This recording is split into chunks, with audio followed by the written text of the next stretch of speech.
आज हम एक ऐसी किताब की बात करने वाले हैं जिसने सही मायनों में दुनिया भर में लाखों लोगों की जिंदगी बदल दी है। थिंक एंड ग्रो रिच, यानी सोचिए और अमीर बनिए। देखिए, ये सिर्फ एक किताब नहीं है, बल्कि इसे सफलता का एक पावरफुल रोड मैप माना जाता है। इस किताब का जो पूरा फलसफा है ना, वो बस इसी एक लाइन में छिपा है। इसका मानना है कि कोई भी बड़ी कामयाबी, कोई भी बड़ी दौलत सबसे पहले हमारे दिमाग में एक ख्याल की तरह पैदा होती है। मतलब जो हमारी सोच है वही हमारी हकीकत बनती है। तो चलिए, इस किताब के सिद्धांतों को और गहराई से समझने के लिए हम इन 5 हिस्सों पर एक नजर डालेंगे। सबसे पहले सफलता का ब्लूप्रिंट, फिर इच्छा और विश्वास, उसके बाद अपने मन को प्रोग्राम करना, फिर कर्म और गठबंधन, और आखिर में हम इस किताब का मूल्यांकन करेंगे। तो पहला हिस्सा है सफलता का ब्लूप्रिंट।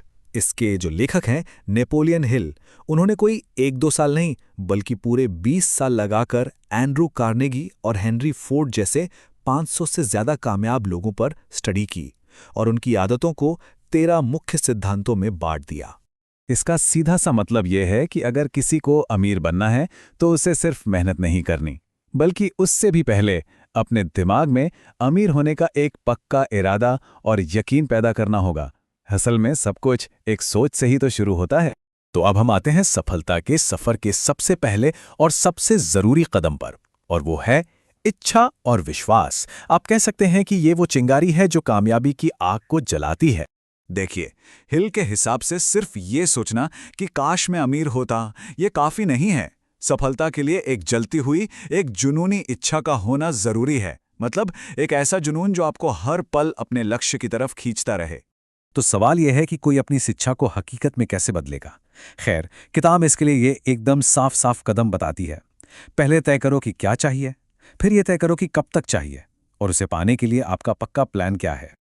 और यहीं पे विश्वास का सिद्धांत आता है। ये सिर्फ सोचना नहीं है, बल्कि पूरे दिल से ये मानना है कि आप अपने लक्ष्य को हासिल कर सकते हैं। ये जो मशहूर लाइन है, वो इसी अटूट सेल्फ बिलीफ पर जोर देती है।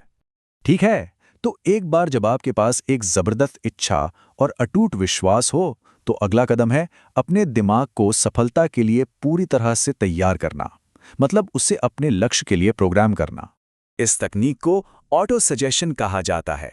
ये असल में अपने आप से लगातार सकारात्मक बातें कहने जैसा है, ताकि आपका जो सबकॉन्शियस माइंड है वो भी उन पर यकीन करने लगे और आपके फैसले उसी दिशा में ले जाए। और किताब इसे करने के कुछ आसान तरीके भी बताती है।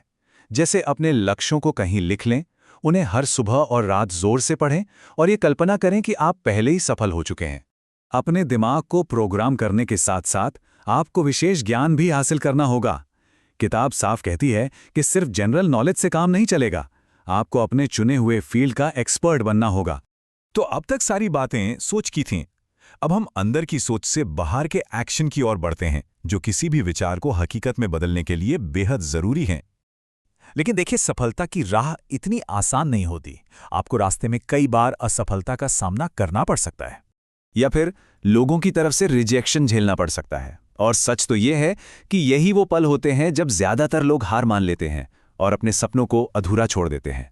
लेकिन किताब का जवाब है दृढ़ता, परसिस्टेंस। यही वो एक गुण है जो कामयाब लोगों को बाकियों से अलग करता है।